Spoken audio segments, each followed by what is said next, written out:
Hi, it's Kit Alowitz, and today I've got Dr. Brett Savage with me. How are you doing? We're here for another leadership video segment today. Today I want to talk specifically about bias. We specifically want to not talk about unconscious bias, as the word unconscious bias applies. It's not conscious to us. Today, in fact, we want to talk about those biases that are in fact potentially known to us, consider which of those biases might not be serving us, and what we can choose to do about altering our biases. Now, I'm delighted to have Brett back on the show. Thanks, man. And would like to ask him a handful of questions about bias from his perspective, meaning his clinical practice as well as his 40 plus years in industry working with people and organizations to, in fact, better create phase 3 leaders. So, shall we begin? Let's do it. Okay. Well, my first question to you, Brett, is can you take a moment and define bias for us? And then what is unconscious bias versus conscious bias? Okay.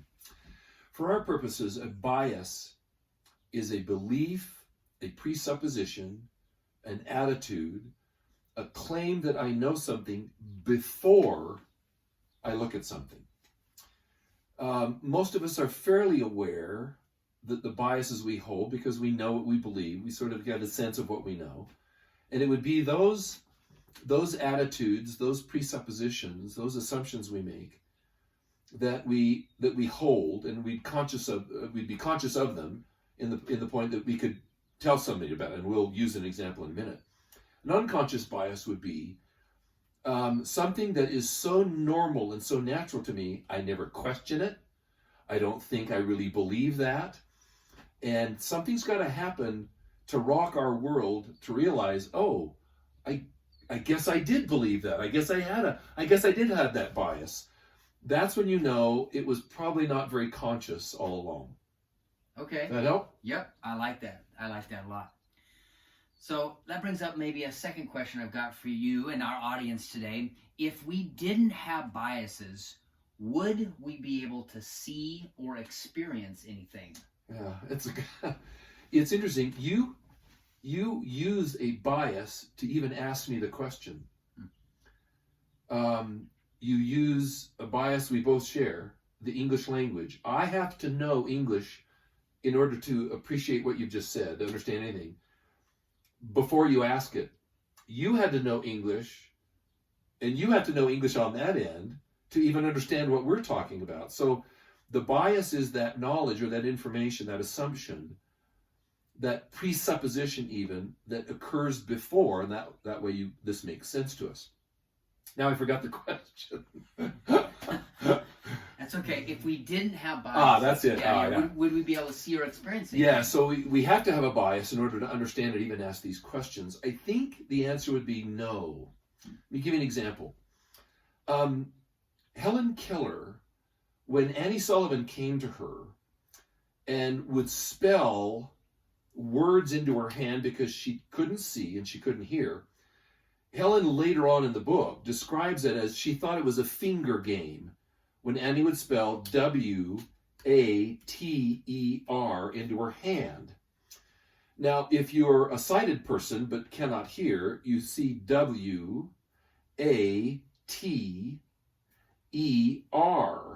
But Helen can't see that. She has no bias to what language is. She's never heard it, and nor can she see the letters. So she would spell it into her hand. According to her own story, which is a great story, Helen said, as we were pumping water into my hand, my teacher was pumping water, she would spell W-A-T-E-R. And she said, magically it dawned on me that what she was doing to my hand was this liquid stuff flowing over, and the mystery of language became, in her mind, suddenly aware that this, not finger game, but and not even spelling, but this action gave her the bias that this meant this liquid pouring over her hand coming out of this pump jug. You get also the same from a guy named Max von Senden, who had first created the successful cataract operation that replaced the lens behind your pupil with a clear glass lens. He would operate on people who were born blind, who had never seen anything, but for the lens being cloudy. And now the belief was light can pass in, hit the back of the retina, go back through the optic nerve into the brain. And what they found was they could see nothing. While there were light and images and shadows and shades and colors, they didn't know what colors were. They had never seen them before. They didn't possess a bias prior to looking at it. For an example, if you gave a blind child, a cube and a little ball, they could tell you this is a cube, this is a round ball. Do the operation, place the cube and the ball in front of the child now that they can, in a way, see, but unbiased seeing. They could not tell you which was the cube or which was round. They had no concept prior to looking at what round looked like or what square or cubed looked like. So without a bias, they couldn't see in the way you and I see in a meaningful way to make sense out of it. Does that help? Wow. It's almost mind-boggling. It is. You have to think about that for a while, don't you? Yeah. Without some sort of preconceived idea, you literally maybe can't see or understand or... Well, I mean, they would put colors in front and say which one is red. They had no concept what red is. You and I immediately know what it is because we already have the bias that that's red, that's blue, that's green. Yeah. Now, as soon as they were told, they could say, oh, that's green, when shown later. But you had to learn it. Yep. So can it be learned? You bet it can. But you have to have something first in order to say it's green. Now, you show something green to a blind child, you cannot give them the bias of a color that can't visually be stimulating for them to know the difference between what different colors are. So they never possess that bias. Yeah. Because they can't. Wow. Okay. That makes sense. Yeah. That brings up maybe another question for you, which is, tell us a little bit about how, and you spoke to this a little bit, but tell us a little bit more about how is bias actually formed then? Well, early on, think of a child that crawls up and somehow gets close to a stove. They don't seem to have any reticence to put their hand right on that red-hot burner. Now, they won't do it a second time, and they learn through sad experience, through pain, which is one of the ways we can learn, is don't touch that again.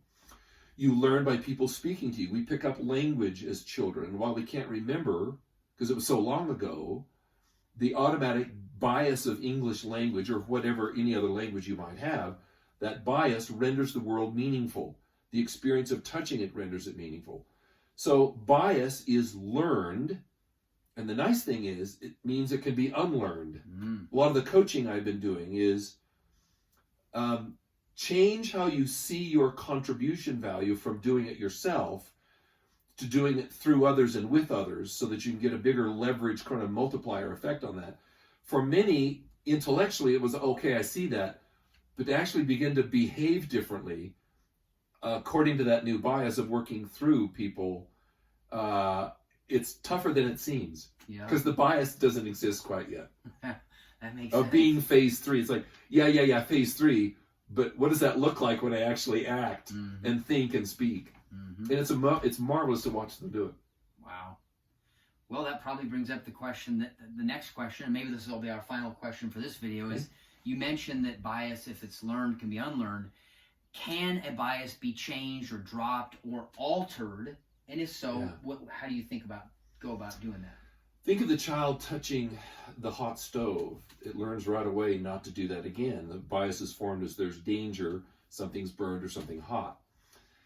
We often unlearn or adjust, right? It doesn't mean that we abandon them altogether, but we might move them just a little bit when something happens that's painful.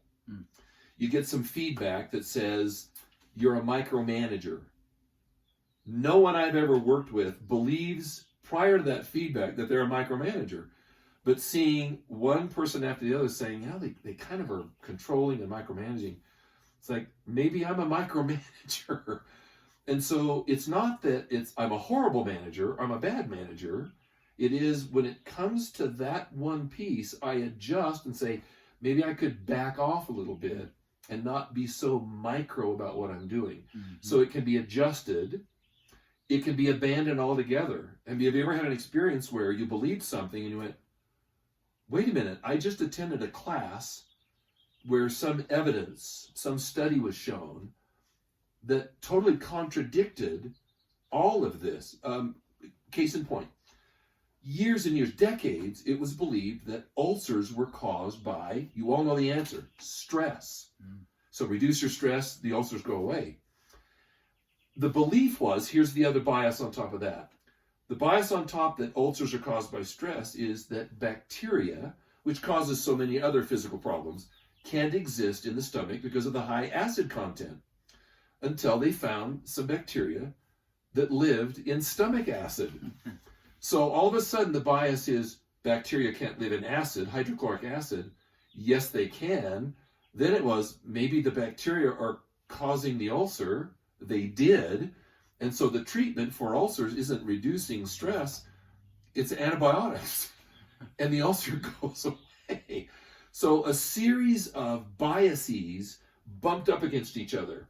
No bacteria and acid, therefore ulcers aren't caused by bacteria. When both of those were thrown right out the window once they discovered that acid-eating bacteria exist. Yeah. And so lots of things can be undone, altered, changed. Sure. And sometimes you find out you were dead wrong. Yeah. The nice thing is, does anyone want to be wrong? Do you want to have a wrong bias? I don't know anybody that does. At least not consciously. Not consciously. There you go. Great. Well, Brett, that is some fascinating information. And my invitation to you is to consider that on the far side of complexity, there is a chance for us to examine, change, alter, or at least be suspect of what we think we know, because bias can really impact how we see the world. Yeah, the far side of bias is an interesting game. Yeah. I'm Kid Alex, this is Dr. Brett Savage, and we'll see you next time. All the best.